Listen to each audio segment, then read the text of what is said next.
Hello friends, அனைவருக்கும் காலை வணக்கம். இன்னைக்கு லஞ்ச் பாக்ஸு நல்லா சுட சுட சாதம். சாதத்துக்கு உருளைக்கிழங்கு போட்டு நல்லா சூப்பராக எறா குழம்பு. ரொம்ப நாள் ஆச்சு எறா குழம்பு வச்சு. நான்வெஜ் செஞ்சே ரொம்ப நாள் ஆச்சு. அதான் என்னை எங்கள் வீட்டில் கிண்டல் பண்ணே இருக்காங்க. என்னம்மா புரட்டாசி போச்சு, அடுத்தது சஷ்டி போச்சு, அடுத்தது என்ன வச்சுருக்க ரெடியா அப்படின்னு கேட்குறாங்க.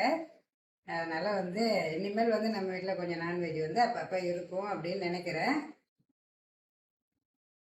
அதுக்கப்புறம் அவிச்ச முட்டை, அதுக்கப்புறம் ரசம் வச்சிட்டேன். எங்களுக்கு எப்பயுமே எறா குழம்புனா எங்கள் வீட்டில் அவிச்ச முட்டை இருக்கும். ஏன்னா அதில் குழம்புல போட்டு நல்லா அதில் குழம்புல ஊறி சாப்பிடக்குள்ள எனக்கு ரொம்பவே பிடிக்கும். அதனால் எறா குழம்புனாலே அவிச்ச முட்டை இருக்கும். காலைல பிரேக்ஃபாஸ்ட்டுக்கு நல்லா சூப்பராக கஞ்சி. கிளைமேட் 2-3 நாளாகவே கொஞ்சம் மூடிக்கினே இருந்தது. அதனால் இன்றைக்கி கஞ்சி வச்சலாம் அப்படின்னு வச்சேன். ஆனால் இன்றைக்கி நல்லா வெய்ய காயுது. ஸ்கூல் லீவ் விட்டால் மழை நிற்கிற மாதிரி இன்றைக்கி நான் கஞ்சி வச்சேன். கிளைமேட் ஒரு மாதிரி இருந்ததுக்கொண்டு ஆனால் நல்லா வெய்ய காயுது. கஞ்சிக்கு நல்லா சூப்பரான ஒரு காம்பினேஷன். எங்களுக்கு எல்லாருக்கும் பிடிச்சது வேர்க்கடலை துவையல்.